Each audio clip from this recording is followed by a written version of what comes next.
மற்றவங்க இப்படி இருக்கிறாங்களே, இவங்கெல்லாம் ரட்சிக்கப்பட்டவங்க தானே, ஏன் இவங்க இப்படி செய்யறாங்க? அவங்க தான் உனக்கு எல்லாமே செய்வாங்க.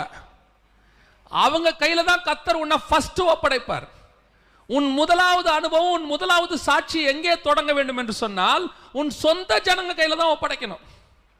அவங்க முதல்ல உன்னை சாகடிக்கிறதுக்குன்னு சில காரியங்கள்லாம் இருக்கு. அவங்க சில காரியங்கள்லாம் பேஸ்மெண்ட் போடுவாங்க. அவங்க தான் ஆவிக்குரிய வாழ்க்கைக்கு கர்த்தர் வச்சிருக்கிறவங்க. நான் ஒரு உதாரணம் சொன்னா உங்களுக்கு நல்லா இருக்கும்னு நினைக்கிறேன், தெளிவா இருக்கும். சில நேரங்களில் வீடுகளில் பிரச்சனையா இருக்கும், வீட்டுக்குள்ள ரொம்ப பிரச்சனையா இருக்கும். ஆவிக்குரியவங்க தான், அதான் நான் சொல்றேனே. இன்னைக்கு இல்லை, சில வருஷங்களுக்கு முன்பாக பேப்பரில் வந்துச்சு. இன்னைய நிலைமை, இன்றைக்கு இருக்க கிறிஸ்தவ நிலைமை என்னன்னு கேட்டிங்கன்னா, எந்த மதத்தில் அதிகமாக கிறிஸ்தவ குடும்பங்கள் பிரியுது அப்படின்னு சொல்லி எல்லா மதத்தையும் ஒரு சர்வே எடுத்து போட்டாங்க. அதில் எந்த மதத்தில் அதிகமாக பிரிவினை இருக்குன்னு கேட்டிங்கன்னு சொன்னால் கிறிஸ்தவத்தில் தான் அதிக பிரிவினை. அவன் போட்டிருக்கான் பேப்பர்காரன், அது உண்மையாக பொய்யான்னு எனக்கு தெரியாது, அவன் போட்டிருக்கான். என்னன்னு கேட்டால் 100 குடும்பத்தில் 12 குடும்பம் பிரியுது, 11.7%.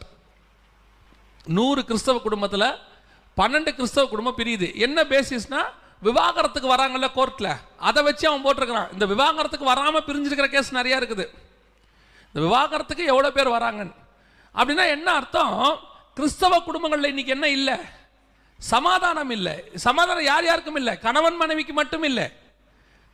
குடும்பங்களில் மாமியார் மருமக பிரச்சனைங்கிறது வந்து இன்டர்நேஷனல் ப்ராப்ளம் ஆயிடுச்சு. இப்போ அது வந்து ஒரு சர்வதேச பிரச்சனை. எந்த வீட்டில் போனாலும் அந்த பிரச்சனை இருக்குது, எல்லா வீட்லேயும் இருக்குது. பைபிளில் மட்டும்தான் அந்த மாமியார் மருமகளும் நல்லா இருக்கிறாங்க. நோவாவுடைய மனைவியும் நோவாவுடைய மகனுடைய மனைவிகளும் சேர்ந்து பேழையை கட்டினார்கள்னு இருக்கு. எனக்கு ரொம்ப ஆச்சரியமா இருக்கு. இருக்கிற வீட்டை உடைக்காம இருந்தா சரி, அவங்க 100 வருஷம் ஒன்னா என்ன பண்ணிருக்கிறாங்க? பேழையை கட்டியிருக்கிறாங்க. இந்த ரூத்து பார்த்து நகோமியை சொல்லுது, உன் தேவனே என் தேவன். இப்படி ஒரு ரூத்து கூட இன்னைக்கு கிடையவே கிடையாது. ஒருவேளை என் பார்வைக்கு நான் சொல்றேன், உங்க பார்வைக்கு இருக்கலாம். எங்க போனாலும் ரூத்து வந்து எப்படி